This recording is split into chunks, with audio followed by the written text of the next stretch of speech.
시청자 여러분 안녕하십니까. 지금부터 전옥현 안보정론을 시작하겠습니다. 이제 8월 14일 저녁 시간입니다. 이번 시간에는요, 이 코로나 사태와 관련된 뉴스들 말씀을 드리겠는데요. 먼저 낭보 하나입니다. 이 미국 정부 측에서 이 얀센 백신, 미국이 가지고 있는 40만 회분을 긴급히 우리 한국에 주기로 결정을 해서요, 일요일 날 아침에 인천공항에 도착한다, 이렇게 되어 있어요. 여러분들 잘 아시다시피 지난 5월에 한미 정상회의에 따라서 미국 정부는요, 우리 한국한테 100만 회분을 주기로 약속했잖아요. 그래서 이미 지난 6월 5일 날 이 100만 회분이 101만 회분이 이미 도착을 했고, 이번에 두 번째 규모가 큰 40만 회분이 도착이 된다고 합니다. 되는 거가 되겠습니다. 그래서 이미 10만 회분이 추가적으로 와 있다고 그래요. 그래서 도합 이 101만 분 이미 6월에 도착했던 것 이외에 50만 회분을 미국으로부터 추가적으로 더 받게 됐습니다. 미국 정부로부터. 그래서요, 이 추가적으로 들어온 50만 회분은요, 재소자 그리고 항해 종사자들에게 접종할 예정이다. 이 내용을요, 이 미국 정부도 워싱턴에서 발표를 했고, 우리 주한 미 대사관 측에서도 이 팬데믹과 싸우기 위한 국제 파트너십의 일환으로 제공해 준다, 이렇게 발표를 했습니다. 그래서 이렇게 추가적으로 이 40만 회분 내일 아침에 도착하는 이 얀센 백신은 동맹국이자 파트너인 한국에 제공을 하는데, 제공하는 이유는 바로 이 동맹관계를 감안해서 제공한다라는 입장을 밝히고 있어요. 그렇기 때문에 이번에 이 모더나 약속을 잘 안 지켰잖아요. 결국은 뭐 이 생산 시설의 문제 때문에 이 부득이하게 얀센 이 모더나 측으로부터는 차질이 있지만요, 이 동맹관계만 제대로 그동안에 문재인 정권이 운영해 왔다고 한다면, 이렇게 우리가 백신 문제 가지고 쩔쩔 맬 때 미 정부 차원에서 지금 미국은요, 엄청나게 많은 양의 예비 지분을 지금 가지고 있어요. 그래서 그야말로 이 백신이 부족한 나라들에게 부분적으로 조금씩 공급을 해주고 있지 않습니까? 이럴 때 우리가 받을 수 있는데, 그동안의 한미 동맹관계를 헌시장처럼 알아온 취급해온 그 죄가를 지금 우리 국민 모두가 받고 있는 불행한 국면에 처해 있다라고 지적하지 않을 수 없습니다. 특히 말이죠, 이번 이 모더나 이 백신 공급 차질과 관련해서요, 지금 이거는 뭐 조선일보 측에서 보도하고 있는 내용인데, 이 모더나 일종의 이제 펑크가 난 거잖아요. 근데 우리 문재인 정권은요, 걱정하지 말아라, 아무 문제가 없다, 계속해서 우리 정비들을 대상으로 해서 가짜 뉴스를 발표해 왔어요. 그런데 일본은 똑같이, 우리는 모더나로부터 4천만 회분을 받게 돼 있었고, 그리고 일본 정부는 5천만 회분을 공급받기로 되어 있었는데, 이것이 일부 이제 펑크가 났잖아요. 그런데 우리 한국 정부는 큰 소리를 쳤지만은 2주가 돼 가기도 전에 완전히 지금 백신 부족 상태에 직면해 있고, 일본은요, 이 모더나 백신 부족분을 갖다가 결국은 2개월 이내에 화이자 백신으로 대처하는데 성공했다는 보도가 나오고 있습니다. 이것만 보더라도요, 우리가 지금 이제 이 백신 부족 사태 이전에, 말하자면 코로나 사태가 일본이 굉장히 지금 나빠졌지 않습니까? 과거에. 벌써 과거가 됐어요. 올 전반기만 하더라도 우리가 비판할 정도로 했어.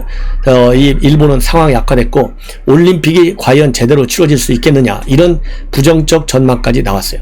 그런데 일본은 대신에 백신 이 도입에 말하자면 모든 노력을 다 해가지고요, 백신 도입을 굉장히 빠르게 하다 보니까 이 코로나 이 사태에 대한 국민들의 접촉 말하자면 비율이 우리 한국의 2배 이상으로 높아요. 30%를 넘는 것으로 그렇게 알려지고 있습니다. 이 정도로 우리가 이 능력의 차이가 나고 있다. 그러니까 이 모더나 백신 이 차질과 관련해서도요, 지난달 처음 통보를 받은 것이 모더나로부터 지난 7월 23일이었다고 합니다. 이거를 그런데요, 3일씩이나 묵혀두고 있었어요. 그러다가 3일 지나서야 이 박지영 백신 도입 팀장이 26일 날 브리핑을 통해서 생산 관련 문제가 제기됐다, 이렇게 통보를 받았다. 그런데 별거 아니니 걱정하지 말아라, 곧 수습될 것이다, 이렇게 밝혔어요. 그러면서 외교적 역량을 총동원하겠다 밝혔고요. 그 다음에 이 김부겸 이 총리도 이 걱정하지 말아라, 모더나 측과 고위급 영상회의를 개최했고, 8월 6, 7일 경이면은 모더나 백신 130만 회분이 공급될 예정이다, 그래서 이 8월에 별도로 850만 회분이 제때 공급되도록 협의가 다 마무리됐다. 이렇게 8월 6일, 7일 날까지 시한을 정해서 지난달 30일에 그렇게 발표를 했고요. 문재인 대통령도 지난 8월 2일 날 큰 소리를 빡 쳤어요. 8월 9월 접종에 아무 문제가 없다. 그런데요, 이런 큰 소리가 허언으로 드러나기까지는 불과 딱 5일이 걸렸어요. 8월 2일 날 대통령이 걱정하지 말라 해놓고요. 8월 7일 날 이 재난대책본부에서 이 모더나 생산시설에 문제가 있어갖고 8월 계획한 물량 850만 회분의 절반 이하만 공급하겠다고 알려왔다. 이렇게 밝혔습니다. 이게 그러니까 얼마나 이 교섭 능력도 없거니와요. 더 중요한 것은 정보가 없는 거예요. 모더나 생산시설에 어떤 문제가 있다라고 하는 이 문제의 실상에 관한 정확한 정보를 가지고 있었으면 일본 정부와 마찬가지로 도입선을 바꿔서 대체 도입을 하면 될 거 아니겠어요? 그런데 이러한 무능한 문재인 정권과 달리 일본 정부는요, 똑같이 앞에서 말씀드린 대로 일본 정부는 모더나하고 5천만 회분 이것이 공급 차질이 생겼는데요. 바로 일본 정부는요, 화이자로 돌렸어요. 그래서 화이자 측에서는 일본과의 각별한 관계를 가감해서 일본의 물량을 집중적으로 추가 공급해 주겠다. 이렇게 해서요, 일본은 화이자하고 교섭을 통해서 9월까지 본래 들어온 백신 공급량이 7천만 회분이었었는데요. 여기에 대해서 600만 회분을 더 늘려서 7,600만 회분을 받도록 약속이 되었어요. 이게 얼마나 한국과 문재인 정권과의 차이입니까? 그래서 일본 정부는 지난 5월까지 계약한 백신 화이자가 1억 9,400만 분을 계약했고, 모더나는 5천만 회분, 그 다음에 아스트라제네카가 1억 2천만 회분, 이렇게 해서 총 그러니까요 3억 6천만 회분을 확보했어요. 이게 바로 일본 정부와 우리 한국 정부의 엄청난 이 백신 확보 능력과 정보 능력의 차이예요. 제가 그래서 누차 말씀드렸지만은 대한민국의 정보기관 국정원은 박지원이가 앉아있잖아요. 청와대는 누가 앉아있어요? 전임 국정원장 서훈이 안보실장 앉아있잖아요. 그 여기에서는 백신은 저 우선순위가 뒤로 밀려있어요. 오로지 김정은이 맨 앞에 앉아있어요 지금. 그러니 백신 도입에 차질이 빚어질 수밖에 없다. 그리고 이러한 양국 간의 백신 도입 계획 능력과 관련해서 보면요, 한국 정부는 언제부터 이렇게 쓰고 있지만은 일본 정부는 언제까지 도입하겠다 이렇게 분명하게 밝히고 있는 점에서도 양국 정부의 인식의 차이, 그야말로 도입 절박성과 그 다음에 실적 지키겠다는 의지의 차이가 나타나고 있다는 불행한 뉴스를 제가 여러분들께 전해드립니다. 그래서요, 이 코로나와 관련된 문재인 정권의 이러한 무능책 반드시 여론조사에 반영될 수 있도록 이러한 이 건강한 비판, 이런 뉴스를 우리 국민 모두와 함께 공유해야 되겠다라는 말씀을 드리고요. 또 이 무능하고 또 우리 국민을 양분시키는 정책이 있어요. 바로 이제 오늘부터 시작된 건데요. 이 광화문 집회 민노총에서도 약속을 했고, 그리고 전광훈 목사 사랑제일교회 측에서 이끄는 국민혁명당 이쪽에서도 8.15 1천만 1인 걷기 운동을 지금 벌이고 있지 않습니까? 그런데 이 보수 집회 그리고 이 민노총 집회가 오늘 또 열렸어요. 그런데 이 민노총 집회는요, 예고한 대로 1인 시위 형식의 노동자 집회를 전국 13개 거점 도시에서 동시다발적으로 오후 4시부터 열렸습니다. 그래서 서울에서는요, 서대문역, 서울역을 비롯해서 부산, 대구, 대전, 전북, 광주 이런 지역에서 열렸고요. 이 각 화상회의 프로그램 줌을 통해서 온라인으로 집회장에 접속을 했습니다. 그래서 수도권에서만요, 이 주최 측 추산으로 약 200여 명이 참가했다고 합니다. 그리고 양경수 민노총 위원장도 중구 정동에 있는 민노총 사무실에서 영상으로 대회사를 했는데요, 충격적입니다. 우선 집회 참가자들이 주장한 내용을 보면요, 한미훈련 중단하라, 그리고 한미일 군사동맹 반대한다, 이런 걸로 되어 있고요. 그리고 민노총 양경수 이 민노총 위원장은 문재인 정부는 방역을 빌미로 자주의 요구, 평화의 요구를 가로막지 말라, 이래서 이 민노총 요구가요, 이 순수하게 노동자의 권리 문제와 관련되어야 하는 것이 정상 아니겠습니까? 그런데 핵심이요, 훈련 중단하는 걸로 되어 있어요. 이것만 보더라도 이 민노총 집회와 관련해서 이 민노총 창설에 이 산파적 역할을 했던 이 민노총 사무총장 지금은 이제 국민노동조합으로 바뀌었는데요. 이분이 얘기하기를 뭐라고 주장했어요? 10월달 총파업은 결국은 순수한 노동운동 차원이 아니고 대한민국 체제 전환을 목표로 하는 불순한 총파업이다. 이런 의견을 이미 내놨지 않습니까? 폭로한 것이죠, 일종의.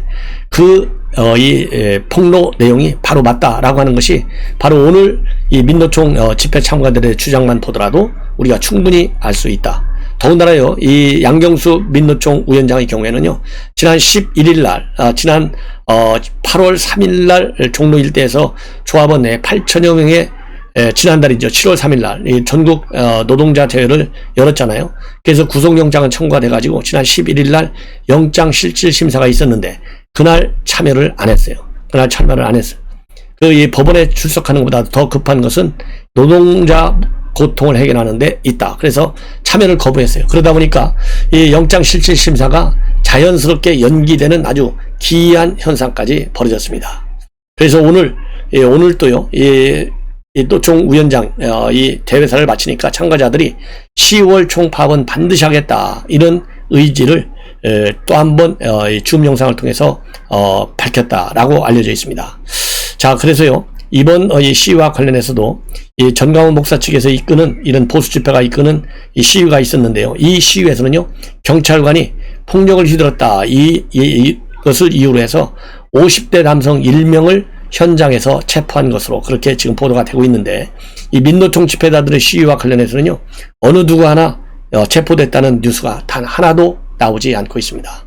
그래서 여러분들 이미 이 민노총 집회, 그 다음에는 이 보수 집회, 현 정권이 얼마나 차별적으로 말하자면 사후 관리를 하는지, 사후 대책을 강구하는지는 여러분들께서 아마 익히 잘 아실 거예요. 그러니까 이 보수 집회는요, 살인자들의 집회라고 노영민 비서실장이 작년 국회에서 아주 자신만만하게 얘기했고요. 그리고 문재인 대통령은 반사회적 범죄이다 라고까지 했는데, 민노총에 대해서는 이미 말씀드린 대로 위원장 영장 실질심사 참여하지 않아도 아예 연기시켜놓은 정권이 현 문재인 정권입니다. 그 정도면 뭐 더 이상 제가 설명하지 않아도 얼마나 문재인 정권이 민노총에게 대해서 절절매는지, 특히 더군다나 내년 3월 대선이 있으니까 더 절절매는 거예요. 이 비판을 앞으로도 더 강화시켜야 되겠다라는 말씀을 드립니다. 자, 이번에는요, 이제 이 오세훈 서울시장이 최근에 SH공사, 이 공사 사장을 김연아 전 국민의힘 의원을 임명하려다가 이 김연아 의원이 집을 4채 가지고 있는 것이 탄로가 나는 바람에 결국은 무산됐어요. 그래서 추가 공모를 했는데 이 추가 공모에 총 4명이 지원한 것으로 알려지고 있고요. 그 중에 딱 1명을 오세훈 시장이 지금 임명하려고 생각한다, 이런 보도가 조선일보의 단독 보도를 통해서 나오는데요. 굉장히 대단한 인물인 것 같습니다. 바로 이분은요, 이 문재인 부동산의 저격수로도 알려져 있는 경실련 이 건설개혁본부장 했던 김원동 씨로 돼 있어요. 이분이 이제 주택 이 SH 서울주택도시공사 사장 후보 4명 중에서 가장 유력하게 거론되는 것 같은데, 그 이유 중에 하나는요, 이미 오세훈 시장과 상당한 관계를, 이런 스킨십 관계를 가져왔던 그런 경력도 있지만, 경실련에서 25년 동안 활동해 온 시민운동가인데요. 최근 들어서 2019년도 말부터 한 2년쯤 된 거죠. 이 문재인 정권의 부동산 정책을 아주 강력하게 비판하는 활동에 매진해 온 분으로 알려져 있어요. 그래서 문재인 정부 부동산 정책 저격수다, 이렇게까지 알려지고 있고요. 그 다음에 LH공사, 한국토지주택공사 직원들의 땅 투기 의혹, 처음으로 경실련에서 문제를 제기한 사람이 바로 이 김원동 이 부동산 본부장입니다. 그리고 최근에는 또 SH 서울주택도시공사의 공공주택 고가 분양 의혹도 함께 제공했습니다. 그래서 현 정부가 부동산 시장에 오진을 하니까 절대로 집값이 잡히지 않을 부동산 대책 25번이나 나왔다, 이렇게 비판을 하고 있습니다. 자, 그래서요, 이제 앞으로는 이 오세훈 시장이 과연 이 사람을 임명할 의지는 가지고 있지만, 문제는 지난번에 김연아 의원도 불발하게 된 것이요, 이 후보 청문자 청문 과정에서 서울시 의회가 이 다주택 보유 사실을 이유로 해서 결코 임명을 못하고 사퇴하는 그런 파동을 야기한 바 있습니다. 그렇기 때문에 김원동 이 본부장이 오세훈 시장이 이제 임명하려고 하는데 그동안에 아까 말씀드린 대로 문재인 부동산 정책의 저격수 이렇게 해서 굉장히 비판에 앞장서온 분이기 때문에 서울시는 여러분들 아시다시피 민주당이 완전 장악하고 있잖아요. 그렇기 때문에 과연 서울시 민주당 측에서 이 청문회 과정을 거쳐서 임명에 동의할지 한번 지켜볼 일이지만요. 특별한 다른 하자가 없는 한 부동산 정책에 대한 저격수라는 이유 하나만으로 다수당의 횡포를 부린다면 이 오세훈 시장은 결연하게 임명을 강행하라. 저는 그렇게 얘기를 좀 하고 싶습니다. 이제는 남북관계에 관해서 간략하게 말씀을 드리고 별도 또 추가 방송을 통해서 자세하게 말씀을 드리겠는데요. 최근에 김여정이가 그리고 이제 김영철이가 나와서요. 한미연합훈련 보면 재미없을 것이다. 이 안보 위기가 얼마나 심각한지를 깨닫게 해주겠다라는 압박, 협박 성명까지 내왔어요. 그러면서 이 김여정이가 지난 8월 10일 날 추가적으로 담아한 걸 보면 배신적 처사 용납할 수 없다. 굉장히 유감이다. 이런 입장문을 내놨습니다. 그래서 과연 배신적 처사가 뭐냐 이걸 가지고 뭔가 사전에 거래한 의혹이 있다 이렇게 해서 야권에서 문제 제기를 하고 나섰어요. 이 거래한 게 뭐냐, 이미 통신선을 연결시킬 때 우리가 훈련 안 하겠다 이런 대가를 약속한 것이 아니냐 이런 의혹이 나왔어요. 그러다 보니까 지금 이제 동아일보에서 이 보도하고 있는 내용인데요. 그러면 배신자가 누구냐, 배신자가. 그래서 지금 여기에서는 이 동아일보 뉴스를 보면 이 배신자는 바로 박지원 국정원장일 것이다 이렇게 추정을 하고 있습니다. 그 이유는요, 국정원장이 누굽니까? 뭐 하는 자리입니까? 국가안보를 책임지는 자리잖아요. 그럼 대한민국 국가안보를 책임지는 중요한 군 훈련 중에서는요 바로 한미연합훈련이에요. 이 8일 한미 8월 이 훈련은 그만큼 굉장히 중요해요. 그런데 최근에 국회 정보위에서요 훈련에 대해서는 유연하게 대응해야 된다. 이것이 비핵화 차원에서의 큰 그림을 그린 지름길이 된다. 이런 엉터리 평가와 대책을 발표했어요. 이게 대한민국 국가정보원의 박지원 체제예요. 그러니까 김정은이가 얼마나 무시하는 거예요. 그래서 이것이 이 국가안보 수장으로서 할 얘기냐, 그렇다고 본다면 뭔가 약속한 사람, 배신자가 박지원일 것이다.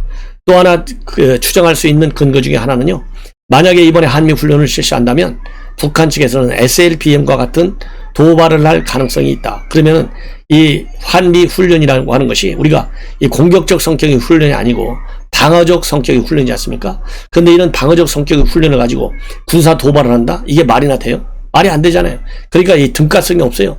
비교 자체가 되지 않는 사안인데도 불구하고 SMBL이라고 하는 북한의 도발을 하고 한미연합 방어훈련하고를 연계시켜서 북한의 도발을 예상하는 거예요.